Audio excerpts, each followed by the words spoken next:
कुटुंब करता पुरुष केवळ पत्नी व मुलांची जबाबदारी सांभाळणारा नसतो, तर तो त्यांच्या मनातील भावनांचा, विचारांचा आणि गरजांचा सूक्ष्मपणे विचार करणारा संवेदनशील व्यक्ती असतो.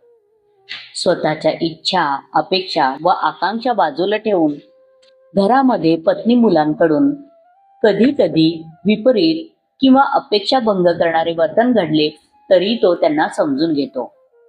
कुटुंबावर निस्सीम प्रेम करणारा, रक्ताच्या नात्यांपलीकडे जाऊन व्यक्तीच्या वर्तनाचा आणि मनोभावांचा वेध घेणारा असा समजूतदार बाप डॉक्टर मनोहर सुरवाडे यांनी समजून घेणारा बाप या कवितेत प्रभावीपणे उभा केला आहे. ऐकूया कविता समजून घेणारा बाप. टीव्ही अचानक बंद पडली. बायको मुलांची स्पर्धा संपली. पोरगा अभ्यासाला लागलं. बापाला तेव्हा बरं वाटलं. पोरगा अभ्यासाला लागलं. बापाला तेव्हा बरं वाटलं. मुलाने पुस्तक ठेवून दिलं. बापाला रिचार्ज करायला सांगितलं. बापाने झटक्यात रिस्पॉन्स दिला. पण ऑनलाईन क्लास सोडून पोरगा टाइमपास करत राहिला. आणि बापाला जसा कोरोना झाला. बापाने आईचं हुकूम पाळून टीव्ही दुरुस्त करून आणला. मुलीला फार आनंद झाला. तिने किचन सोडून दिलं आणि मालिकेचा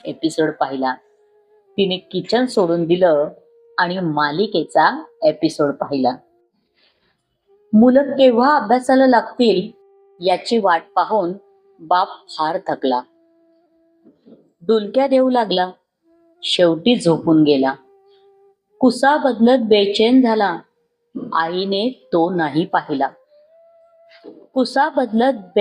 झाला. आईने तो नाही पाहिला. आले दिवस गेले दिवस. बाप फक्त पाहत राहिला. रात्री पोरगा फुल्ल होऊन आला. डोलत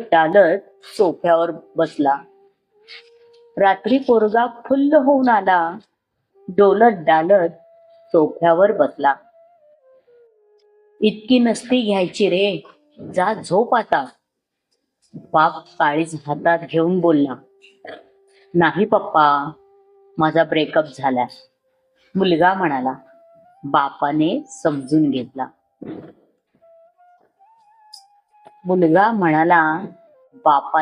समजून घेतला. काय वेड्या, कमजोर आहे गड्या. तिच्यापेक्षा चांगलीच मिळेल. कदाचित तेच नशिबात असेल. मीच तिला शोधून आणेल.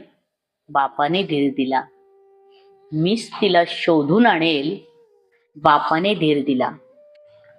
जे घडतं ते भल्यासाठीच असतं. बाप म्हणाला. असं खचून जायचं नसतं. मुलाच्या पाठीवर हात फिरवला. तो मनाने हलका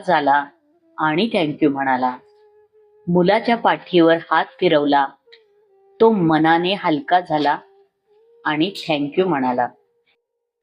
बाप पोरीला म्हणाला. बेटा, तुझाही कोणी असेलच मित्र, तर बनू नको त्याला कुत्र. त्याच्या आई वडिलांना घेऊन घे त्याला बोलावून,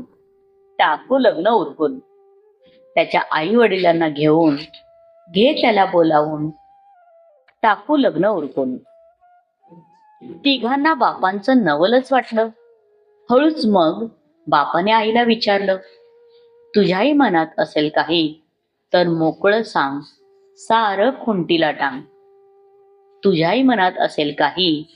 मोकळं सांग, सारं खुंटीला टांग. सारे चिडीचूप बसले आणि बापाने मोकळे श्वास घेतले. अंधारात किडे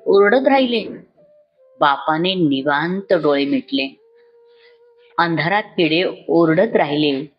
बापाने निवांत डोळे मिटले. जे घडतं ते आपल्या हाती नसतं. समजून घ्यावं लागतं, मग चांगलं चालतं. एक दिवस सरणावर नक्कीच जावं लागतं. आयुष्याच्या प्रत्येक वळणावर बदलायचं असतं. ताणाचं ओझं घ्यायचं नसतं, असं बापाच्या लक्षात येतं. ताणाचं ओझं घ्यायचं नसतं असं बापाच्या लक्षात येतं.